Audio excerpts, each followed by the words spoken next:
Bonjour, je suis Alexandre Matet, bonjour. Je suis un des praticiens du service d'ophtalmologie. Et donc j'ai le plaisir de vous, avec une expérience aussi dans les maladies, en ce qui la gestion des complications ophtalmologiques des séquelles de la protothérapie. Présentation que je vais vous faire vous, et puis nous serons avec le docteur Rémi Lindal, oncologue radiothérapeute et responsable du centre de protothérapie à Orsay. Voilà, nous pourrons répondre tous deux à vos questions. Donc la protothérapie, vous avez vu dans la présentation précédente, et la plupart d'entre vous connaissent bien le principe.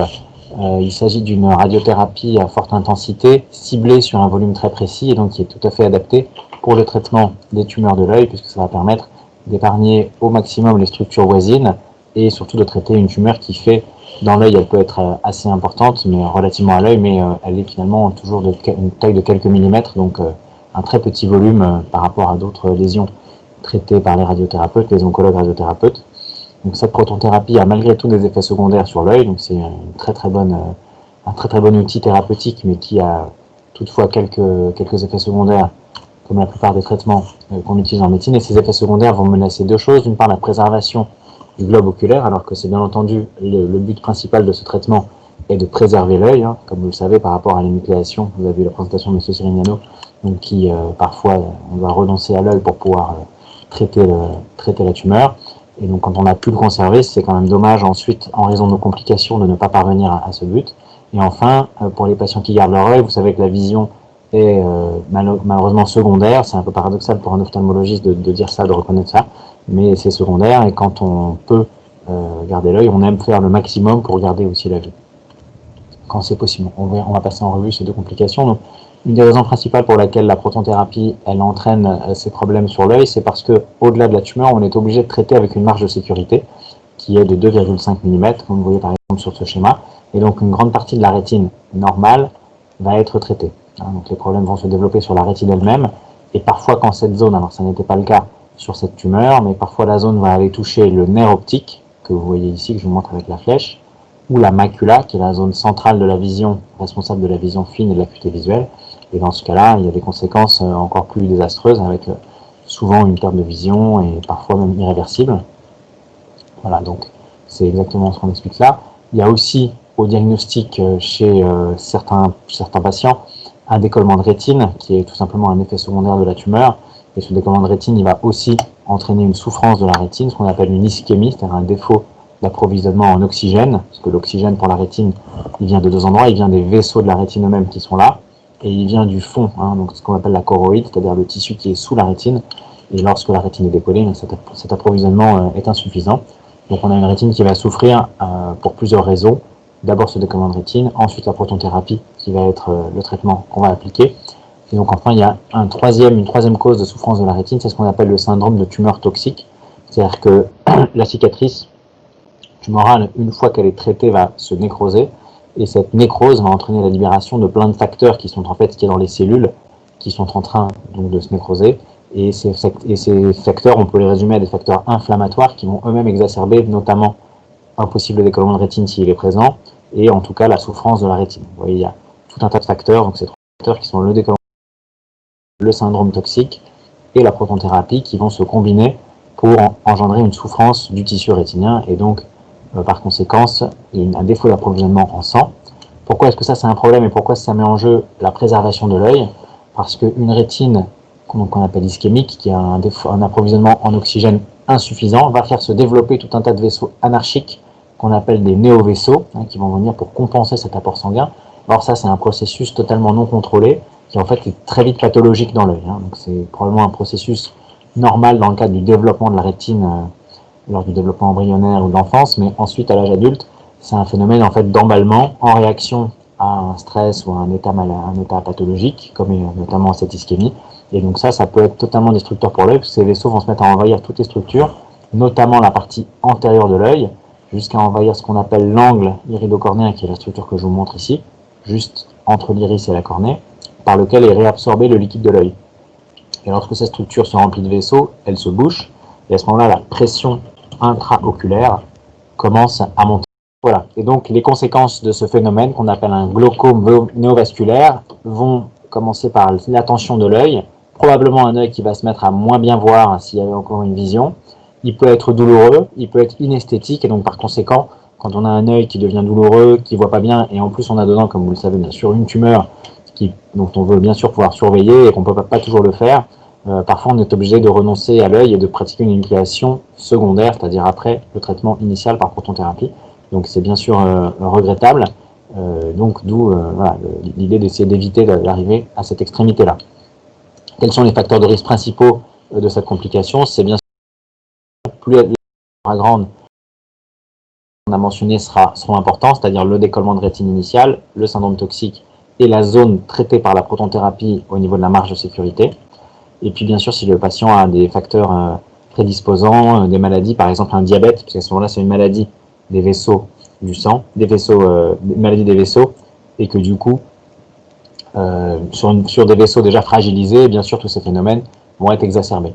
Donc comment est-ce qu'on peut les prévenir? Donc une prévention de base qui est un traitement ophtalmologique qui existe depuis les années 70, qui est très bien connu et très efficace, c'est un laser. Donc certainement de nombreux parmi vous ont reçu ce laser. Il permet justement de traiter toute cette rétine ischémique. Vous voyez ici on a une rétine qui souffre partout. Et en fait ce quadrillage que vous voyez c'est le laser dans lequel on tente d'épargner le centre pour bien sûr préserver de la vision. Et en traitant toute cette rétine périphérique, on lui évite en fait de souffrir de cet apport d'oxygène. C'est un peu paradoxal, mais en fait ce traitement, il va quelque part détruire des zones de rétine. Vous voyez, à chaque fois c'est une cicatrice qui a été créée. Et du coup on va limiter la surface de rétine qui va avoir besoin de cet apport en oxygène supplémentaire. Et on va limiter cette prolifération de vaisseaux. Une technique possible, c'est d'injecter dans l'œil des médicaments. Ces médicaments, c'est ce qu'on appelle la classe des anti-VEGF. C'est un facteur de croissance vasculaire. Et ça marche aussi très bien avec le seul inconvénient qu'il faut répéter ces traitements tous les mois. Donc on les fait en général au début. Ils aident aussi beaucoup à réappliquer le décollement de rétine parce qu'ils ont un rôle anti-inflammatoire. Et puis ils doivent être ensuite complétés par le laser que je viens de vous montrer. Ils ont un effet donc transitoire, ils sont très efficaces. Il y a également, bien entendu, s'il y a une hypertonie, on va aller traiter cette hypertonie avec, là vous voyez juste une illustration de comment est-ce qu'on prend la tension de l'œil, ça c'était la méthode ancienne, et puis la méthode moderne que vous connaissez bien, avec la tonométrie AR qui envoie un petit jet d'air sur l'œil. Et en cas d'hypertension qu'on n'arrive pas à contrôler, au niveau de l'œil, je parle bien de tension de l'œil, on met ou bien des collyres, et ou bien dans certains cas, on peut recourir à des chirurgies auxquelles on recourt rarement dans les yeux qui ont des tumeurs, et puis un médicament qui s'appelle le Diamox, mais qui également ne se donne pas de façon prolongée, se donne de façon transitoire. Voilà, et puis donc j'ai déjà mentionné, si un œil est non-voyant et qui est douloureux, bien sûr, c'est une décision qu'on prend avec le patient. On peut décider d'effectuer une chirurgie d'énucléation secondaire. La prévention sur des rétine, je l'ai déjà mentionné, excusez-moi, ce sont des injections intraoculaires qui fonctionnent bien. C'est un protocole où on fait une injection tous les mois, pendant 3 à 6 mois, juste après le diagnostic et la protonthérapie. Et il aide en général avec une très bonne efficacité à résoudre ce décollement de rétine.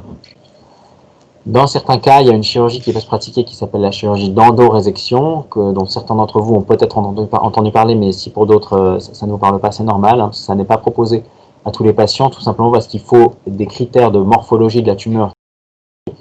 Et à ce moment-là, ça consiste à utiliser une intervention chirurgicale supplémentaire après la protonthérapie pour aller retirer la cicatrice à l'intérieur de l'œil. C'est quand même une chirurgie lourde puisqu'on remplace le contenu, le vitré, le gel qui est dans l'œil par du silicone et qu'il faut ensuite réaliser une nouvelle intervention 3 à 4 mois plus tard pour retirer ce silicone et souvent on opère la cataracte en même temps. C'est efficace puisqu'on a pu voir dans un travail dans le service que à 80% ça diminue le risque de faire un glaucome néovasculaire après la protonthérapie, mais néanmoins comme je le dis c'est sur des tumeurs particulières et relativement épaisses puisqu'elles font plus de 8 mm. Donc on va maintenant regarder le diagnostic et le traitement des éventuelles complications qui pourraient menacer la vision. Donc je l'ai mentionné un petit peu, donc je vous le répète, les deux structures qui vont faire que, à tous les coups, lorsqu'elles sont lésées ou irradiées, malheureusement la vision va diminuer, ce sont la macula et le nerf optique. Donc ici on voit très bien qu'on avait une tumeur localisée à cet endroit-là. Ici vous avez la marge de sécurité autour de la tumeur, et ensuite vous avez la dose reçue par la rétine qui n'est pas zéro, au-delà de la marge de sécurité, mais qui va diminuer progressivement plus on s'en éloigne. Donc vous avez ici le nerf optique, avec les vaisseaux qui sortent du nerf optique vers la rétine, et ici la macula. Et donc, chez ce patient-là, on a eu une irradiation partielle au niveau de la macula et un petit peu moindre, mais quand même une irradiation au niveau du nerf optique, entraînant donc ce qu'on appelle une maculopathie radique, donc une maladie de la macula post-irradiation, et ici une papillopathie radique, puisque le nerf optique, on appelle ça également la papille. Lorsque la papille est irradiée, malheureusement, on sait qu'au bout de un an et demi, on a souvent une vision extrêmement faible, voire pratiquement nulle, parce que bien sûr, toutes les fibres nerveuses qui partent de la rétine vont passer par ce nerf optique. Alors qu'au niveau de la macula, on peut perdre la vision de la macula ou qu'elle soit très diminuée, donc on a du mal à lire ensuite des textes précis, à distinguer les chiffres, à distinguer les lettres, distinguer les visages, voilà, la vision fine est altérée, mais par contre le champ visuel est préservé, c'est très important, ça n'est pas du tout pareil que d'être aveugle, puisque de cet œil-là, puisque on conserve donc la capacité de se déplacer, c'est plus simple dans un environnement qu'on connaît déjà, mais voilà, on peut se déplacer, on peut s'orienter, on garde la vision périphérique qui est extrêmement importante. Voilà, vous voyez, donc ça c'est l'illustration du schéma qui est réalisé au centre de protonthérapie, avec le calcul des isodoses et avec ensuite le calcul de la dose reçue respectivement par la papille et par la macula, et puis on analyse également l'ensemble des structures. Au passage, je vous mentionne ici, vous voyez, on calcule aussi sur le cristallin. C'est important puisque le cristallin, s'il est irradié, il va générer une cataracte. Et cette cataracte, ça fait partie des causes les plus simplement traitables de baisse visuelle, puisque la chirurgie de la cataracte de nos jours est totalement simple et standardisée, voilà, dure à peu près 30 minutes. Et donc, c'est une conséquence vraiment simplement traitable de la protonthérapie. Voilà, vous voyez ici ce qui se passe. Donc, ce patient a eu d'abord cette réaction massive qui était ces petits exsudats que vous voyez ici, qu'on voit ici sur la macula, puis ensuite c'est résolu, mais par contre, en revanche, la papille est abîmée, et donc on a cette séquelle avec une perte de vision relative à long terme. On a aussi également ici, vous voyez, je vous illustre ce qui est la maculopathie radique dont je viens de parler. En fait, la macula, elle va se gonfler avec du liquide. Ici, vous avez un profil de la macula à peu près normal. Cette image, c'est ce qu'on appelle un OCT. Je pense que vous devez en avoir vu peut-être déjà, ou en avoir réalisé. On le fait à chaque fois dans le service. On a ici une petite anomalie qui est du liquide au sein de la rétine. Cet liquide, il vient tout simplement des vaisseaux dont on a parlé qui sont lésés par l'irradiation et qui donc fuient. À ce moment-là, on a ce liquide qui s'accumule au niveau de la rétine. Ici, vous avez une maculopathie radique plus importante avec un très gros œdème et donc avec une déformation complète de la macula.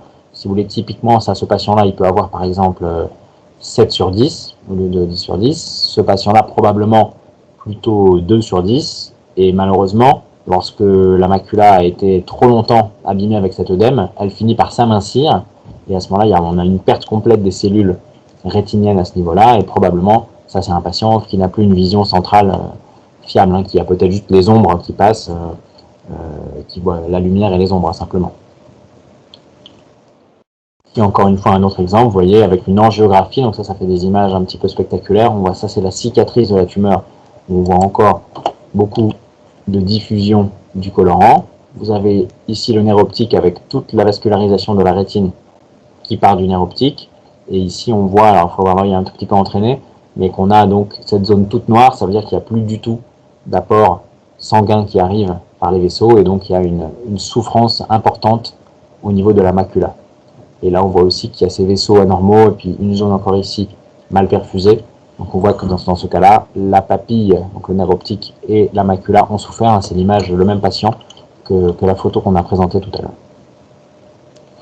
On a de nos jours encore une fois un outil nouveau qu'on fait aussi dans le service qui s'appelle l'OCT angiographie. Donc on voit sans passer, parce que pour voir l'imagerie précédente, on a injecté un produit de contraste par voie intraveineuse, alors qu'ici, sans injection, on peut distinguer l'arbre vasculaire et voir de nouveau cette même image, c'est-à-dire raréfaction et disparition complète des vaisseaux au niveau de la macula. Donc ça veut dire une vision vraiment très très faible au niveau central. Et ici aussi, vous avez des zones abîmées à côté du nerf optique, donc toujours ce même patient, chez qui on peut confirmer effectivement la grande souffrance du réseau vasculaire après la protonthérapie. Donc ces pathologies également vont répondre à un traitement par les injections intraoculaires d'anti-VEGF dont on a parlé précédemment.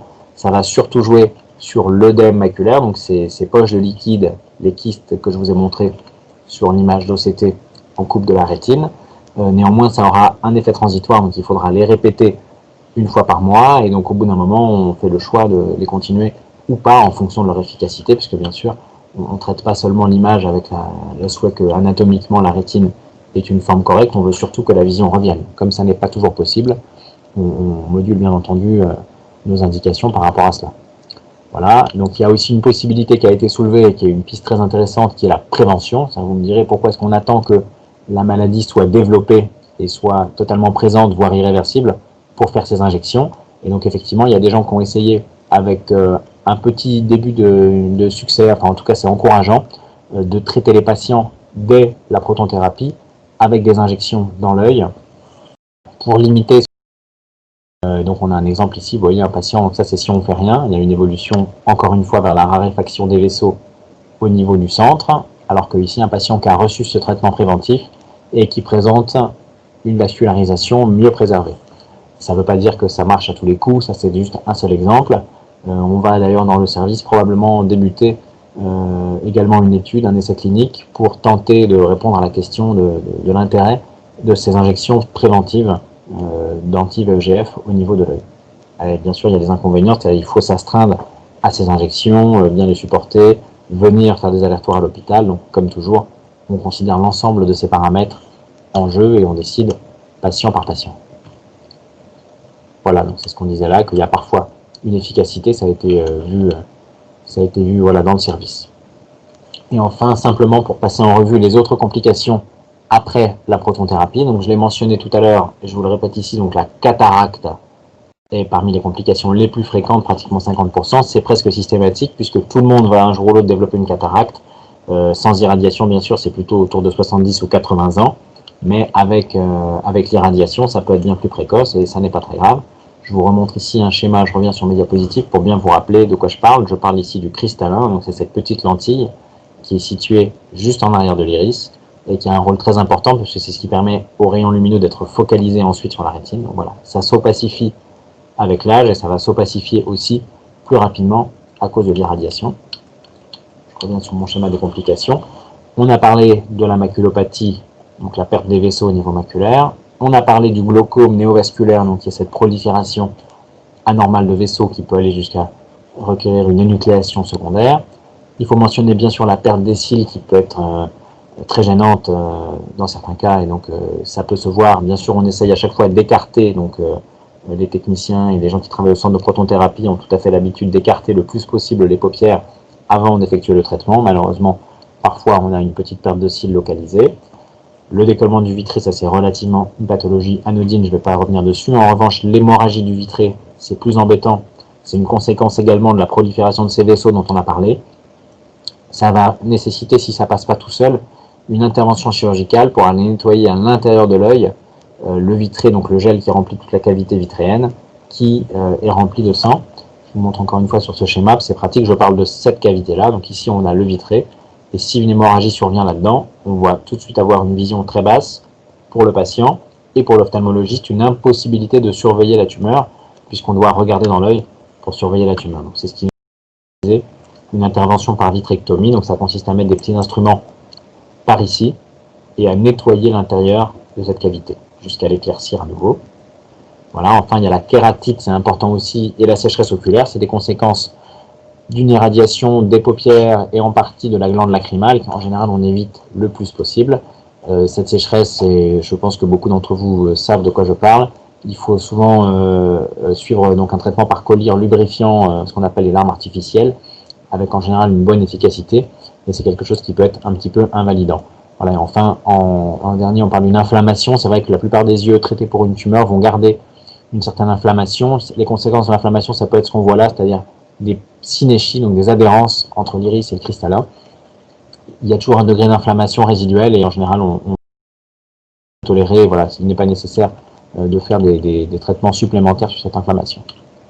Voilà, donc toutes ces complications vous expliquent pourquoi le suivi oculaire dans le schéma qui a été établi est indispensable. Donc effectivement, il est de tous les 3 mois pendant 2 ans, c'est-à-dire tous les 6 mois à l'Institut Curie, dans notre cas, ou dans le centre de référence, et dans l'intervalle, donc à intervalle de 6 mois, mais décalé de 3 mois chez l'ophtalmologiste traitant. Et ensuite, le traitement se poursuit tous les 6 mois pendant 10 ans. Donc les rendez-vous à l'Institut Curie ils vont s'espacer, ils ne seront plus que 3 ans, 5 ans et 10 ans après le traitement. Mais en revanche, chez votre ophtalmologiste, il doit être maintenu tous les 6 mois, c'est vraiment raisonnable. Éventuellement, à partir de 3 ans ou 5 ans, on peut passer à 1 fois par an chez les personnes qui ont vraiment un œil stabilisé. Mais sinon, c'est tous les 6 mois, c'est un rythme tout à fait nécessaire pour détecter le plus tôt possible ces problèmes et pouvoir intervenir. Et donc les conclusions, c'est que, comme je viens de le dire, le suivi régulier, il est essentiel pour permettre de détecter et de traiter précocement les complications si elles surviennent, et que, comme on l'a vu, donc on va le résumer là, les radiations et la tumeur elle-même vont avoir des conséquences sur l'ensemble des structures de l'œil, que ce soit la rétine, le nerf optique, le vitré avec les hémorragies, le cristallin avec la cataracte, l'angle iridocornéen qui peut être responsable d'un glaucome, et enfin la cornée avec une sécheresse. Donc je vous remercie, ainsi que le docteur Nardal, et nous sommes disposés à répondre à vos questions. Pour revenir sur les complications, là, ce que vous a présenté le docteur Maté sont les complications tardives, et c'est des complications qui apparaissent au-delà des 6 mois. En radiothérapie, on a 2 types de complications, les complications précoces et les complications tardives. Les complications précoces, normalement, c'est ce qu'on peut avoir quand on irradie de la peau, lorsqu'on a un fractionnement qui est extrêmement long, c'est-à-dire sur plusieurs fractions par jour pendant plusieurs semaines. Mais pour la protonthérapie, ce sont des très fortes doses, vraiment en 4 séances, donc on a très très peu d'effets secondaires immédiats. C'est ce que disait le docteur Maté. Donc effectivement, c'est des complications tardives qui apparaissent au-delà des 6 mois et qui vont pouvoir apparaître très longtemps après. Voilà, donc c'est tout. Donc c'était un très très joli topo. Merci Alexandre. J'ai mis des commentaires et j'en profite juste parce qu'il y a une question aussi précise pour toi. Est-ce qu'on peut demander la dosimétrie, le schéma des doses reçues à son centre de protonthérapie? Alors, je réponds à la question. Les patients ont le droit de demander leur dossier médical. Donc, il faut qu'ils écrivent au directeur de l'Institut et leur dossier leur sera transmis. Donc, il y a une procédure pour ça, il faut la suivre. Merci Rémi. Il y avait une question sur la radioactivité. Oui, je peux y répondre. En fait, la radioactivité, c'est l'émission de rayonnement. Donc, en fait, la radioactivité, il y a une irradiation. Et les tissus ne sont pas radioactifs. C'est-à-dire que quand vous sortez du centre de protonthérapie, vous n'êtes pas radioactif. Donc, par contre, l'effet sur les tissus, oui, les tissus irradiés vont se transformer comme vous a montré le docteur Maté. Mais il n'y a pas de radioactivité. C'est-à-dire que vous n'y mettez pas des rayons. Et donc, il n'y a aucune crainte par rapport aux gens autour de vous. Hein. Ça, c'est important. Alors peut-être sur les effets entre guillemets de la radioactivité pour Rémi, c'est peut-être dans l'autre sens. Pendant combien de temps entre guillemets ça travaille la radiothérapie, c'est-à-dire qu'on abordait ça et on sait que les effets sont pas forcément absolument immédiats, ça prend du temps, ça prend un petit peu de temps pour être actif. Et pendant combien de temps ça va se remanier dans l'œil? Ça va durer quelques semaines, quelques mois, ça se compte en années. Qu'est-ce que tu pourrais nous dire dessus, Rémi? C'était peut-être pour dire justement que c'est sur du très long terme que ça va se jouer, les effets, la stabilité de l'œil, ça se joue pas dans les tout premiers jours. Excuse-moi, j'ai arrivé pas à retrouver mon micro parce que j'étais obligé de répondre au téléphone. En fait, encore une fois, il faut sortir de notre vocabulaire radioactivité. Ça n'est pas d'une radioactivité, c'est une irradiation. Ça, c'est important. Je pense que la question, c'était plutôt pendant combien de temps se font sentir les effets de l'irradiation au niveau. Les effets sont à vie. Et ce que l'on sait de la radiothérapie, c'est que, en fait, lorsqu'on délivre des grosses doses par fraction, ce qui est nécessaire pour un médium de la choroïde, pour le contrôler, et c'est pour ça qu'on obtient d'excellents résultats en termes de contrôle local, on délivre des doses très fortes qui vont avoir des risques de complications tardives, c'est-à-dire pendant à vie, en fait. Et des problèmes vont apparaître progressivement s'ils doivent apparaître, et peuvent se dégrader avec l'avancée. Mais en tout cas, les rayons ne disparaissent pas, les effets des rayons. Hein. On a une atténuation peut-être de quelques grès, mais non, les effets sont tardifs et on sait qu'ils peuvent être très importants de manière tardive, ce que vous a montré le docteur Maté. Donc, en fait, ça ne s'enlève pas. Voilà, ça reste à vie. Et ça se dégrade progressivement. Merci. Merci Rémi. Alors, je vais répondre. Déjà, je vois une première question, c'est une dame qui demande j'avais un décollement de la rétine, il faudra que je passe par une énucléation car j'ai ma vision qui diminue, donc non. Là, je ne peux pas du tout répondre. J'ai pas dit que décollement de rétine égale énucléation. On a montré la conséquence extrême pour vous bien faire comprendre que certaines des complications peuvent aller jusqu'à la conséquence de devoir retirer l'œil, mais il y a tout un tas d'arguments pris en compte, notamment quand on ne peut plus contrôler la tumeur, regarder dans l'œil et quand le patient a mal. Donc pas du tout, là il y a des choses qui doivent être examinées au cas par cas, mais voilà, ce qui a été dit jusque-là à cette dame lors des consultations précédentes reste valable. Voilà, je ne peux pas du tout généraliser et dire qu'il faut faire une énucléation dans ce cas. Quelqu'un qui me demande à un monsieur qui a du silicone dans l'œil depuis plusieurs années et qui n'est pas prévu de le retirer. Donc effectivement, normalement, ce silicone est mis après les interventions sur la rétine, souvent pour un décollement ou pour une endorésection que j'ai mentionné. Et effectivement, lorsqu'on ne s'attend pas à ce qu'il y ait une récupération visuelle importante derrière, ce qui est malheureusement souvent le cas après une irradiation, quand elle a touché le nerf optique ou la macula, on peut laisser ce silicone, ça n'a pas de conséquences. Hein. Il y aurait un risque sur une rétine qui voit bien de faire diminuer la vision, mais lorsque la vision est déjà abîmée, parfois c'est plutôt mieux de ne pas le retirer. Une dame qui dit qu'elle a eu des injections, un monsieur avec des injections d'anti-VEGF que j'ai mentionné qui sont tous les 2 mois, donc ça c'est très bien, et que la première était au mois d'octobre et que l'œil est toujours rouge, les plein de petits vaisseaux, donc effectivement là je ne peux pas non plus donner une réponse générale, mais je recommanderais à cette personne d'aller revoir son ophtalmo, parce qu'effectivement parfois lorsqu'on est sous le traitement par injection, on programme ces injections et on ne revoit pas les patients entre chaque, et on fait des choses parfois, et donc là ça nécessite effectivement un examen. Il peut s'agir d'absolument rien du tout comme une irritation de surface, mais ça pourrait aussi révéler le début d'une complication, notamment d'une néovascularisation que j'ai évoquée. Donc voilà, Et en combien de personne. Oui. En combien de temps on voit une amélioration avec les piqûres de VEGF?